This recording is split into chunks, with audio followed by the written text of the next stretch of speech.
Maintenant qu'on sait comment trouver les mesures de côté dans un triangle rectangle à l'aide des fonctions trigonométriques, on va trouver la mesure d'un angle. Comme dans les opérations ordinaires, on a l'addition qui est inverse à la soustraction, la multiplication est inverse à la division, racine carrée est inverse de au carré, etc.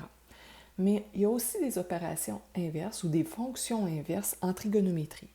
Donc, si on fait le sinus, la fonction inverse s'appelle arc-sin. La fonction inverse de cosinus, c'est arc-cos. Et comme tu imagines, la fonction inverse de tan, c'est arc-tan. Par contre, sur ta calculatrice, c'est pas marqué arc-sin. Regarde juste au-dessus de sinus. Tu vas voir, il y a sinus moins 1.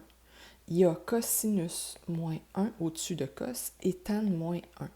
Donc, à la place d'écrire tout le nom au complet, ils ont écrit sin moins 1, cos moins 1 et tan moins 1. Donc, ça va être ça qu'on va se servir. Tu vas prendre ton cahier de notes et tu vas écrire ce que j'ai écrit en haut. Donc, détermine la mesure d'un angle dans un triangle rectangle. Mets la vidéo sur pause pour pouvoir prendre ça en note. On va faire maintenant un exemple. Donc, l'exemple, tu vas écrire soit un triangle rectangle en C. Des fois, ils vont écrire les informations sans faire le dessin. Fait qu'il va falloir que tu le dessines, le triangle, avec les informations qu'on te donne.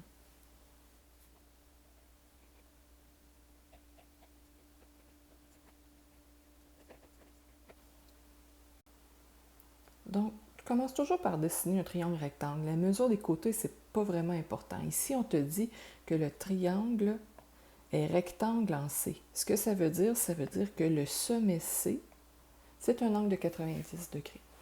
Les deux autres, on va les mettre comme ça, A et B.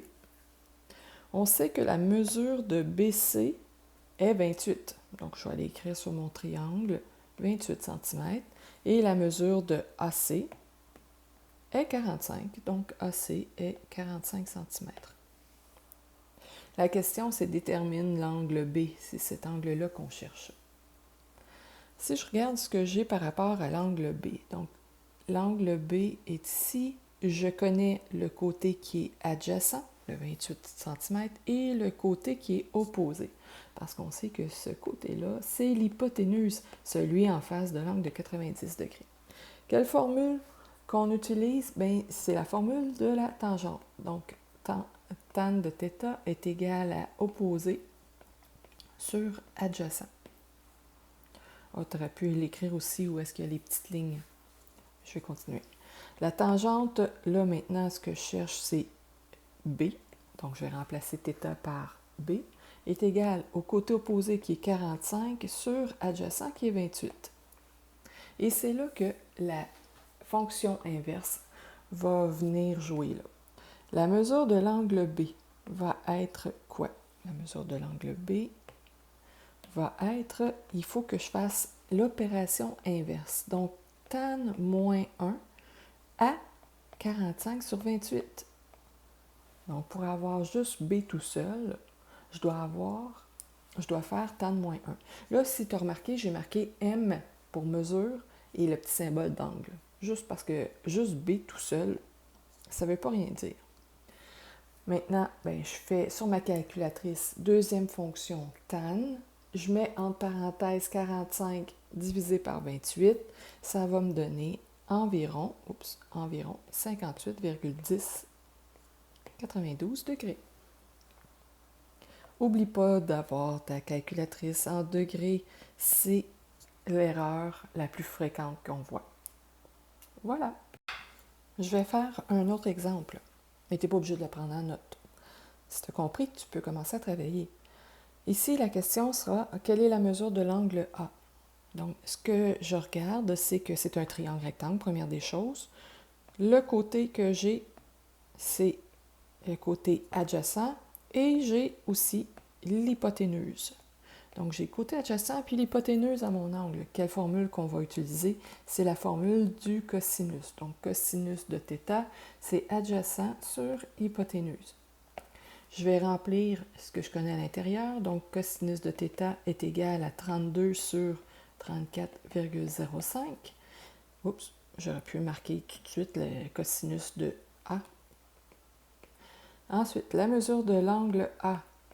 L'opération inverse de cosinus, c'est cosinus moins 1. Donc, cosinus moins 1 de 32 sur 34,05. Je te conseille de ne pas faire la division tout de suite, là, puis arrondir et arrondir. Donc, tu peux l'écrire directement dans ta calculatrice. Cosinus moins 1. Donc, deuxième fonction, cosinus. Tu rouvres des parenthèses, tu fais 32 divisé par 34,05 et tu fais égal. Ça va te donner environ 19,9829 degrés. Donc, ce que ça veut dire que ton angle A mesure environ 19,9829 degrés. Voilà.